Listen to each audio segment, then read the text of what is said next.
Hey Defying Gravity Volleyball family, it's Coach T, and I am back with another YouTube video.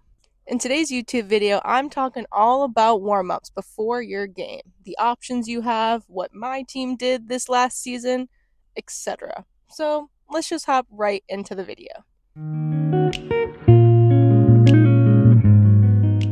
So your team warms up typically before a practice and before a game. This includes stretching, maybe running some laps, but it's a really important and vital part of keeping your body healthy and getting those muscles ready to get going, because if you don't, your team will be prone to injury. So this is a very fundamental part of sports in general. Your team should be able to have a really efficient and fast-paced pre-game warm-up when both teams, your opponent and you, get 6 or 7 minutes to warm up on the full court right before your game. Choosing a really good pregame warm up to do in those couple minutes is really essential. Every minute matters. As a coach, I've done my homework and I've gone to local high school games after my practices to go see teams that I deem as really, really good. Of course, they're not in my conference. We do not play them. I wouldn't do that. But I go to those teams to see how they're warming up. If you don't have the means to do that, totally okay. But I really suggest, as a coach, you do your own homework. I think seeing teams that are really good in your area, get some ideas from their warm-ups. If you have no idea, why not, right? So I decided to do some homework. I went to a local game in my area, a coach that I admire, and she actually coached me as I was in high school in my club and camps. She had a phenomenal warm-up where she had them do something completely different from me. So I took my favorite aspects from her warm-up and saw what I thought would help my team in those certain areas and made it my own. So you'll see in the video, I have my team start for 2 minutes serving. Sometimes I just do 1:30 because I want them to start with that serve. I noticed that the team that I went to watch for homework was starting with serve as well. And as well as the opponent they were going against on that day, they also started with serve.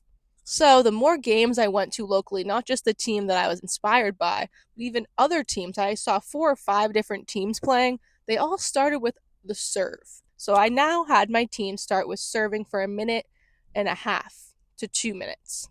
Then I modified the coach that I was inspired by making it a one-sided hitting line for one position at a time. For example, you might do a minute of outside, the entire team is hitting outside. The next minute, the entire team is hitting middle. And then last minute, the entire team is hitting right side with some back sets.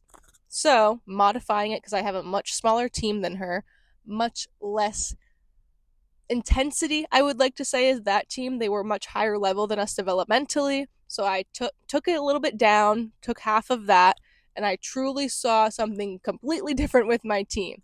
So if this doesn't prove that your warm-up before your game for those 6 or 7 minutes is vital to how you perform in a game, I don't know what will. My team starts with 1:30 serving on both sides of the court. Then I yell, outside! My setter comes over on one side, my libero on the opposite side to hopefully get some digs in there. And everyone's starting to hit outside for about a minute. Then I would look at them after a while and say, I'm going to end on Emma. Emma might be 6 players down. I'm going to end on Emma so we can do middle. Everyone that's behind Emma is just going to start actually waiting in the middle spot, and it's just a seamless thing. So they start hitting middle for a minute. I'll do the same thing again. I'm going to end middle on Grace. Everyone behind Grace will go to the right side line. They're first in line, etc. And we'll keep doing that. If I have extra time from the right side and I realize we're hitting too long, I start to give my setter some extra dumps she can do.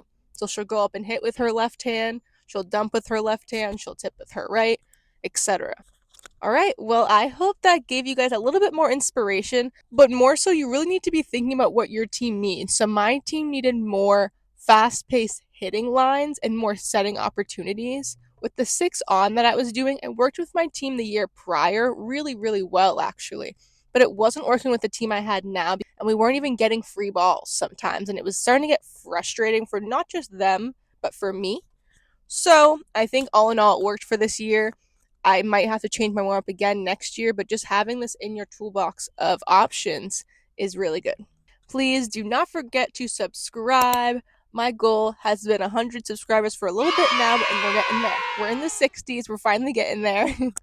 Don't forget to follow my TikTok and Instagram. Thank you guys for continuing to follow those accounts. It means so much to me. And as always, my website, defyinggravityvolleyball.com, where I share blog posts, my YouTube links, and more about the sport of volleyball that I love so, so much. And thanks for hanging out in this super short warm up video. I hope I inspired you, or at least inspired you to just think a little deeper about how important your warm ups are before your game. Bye.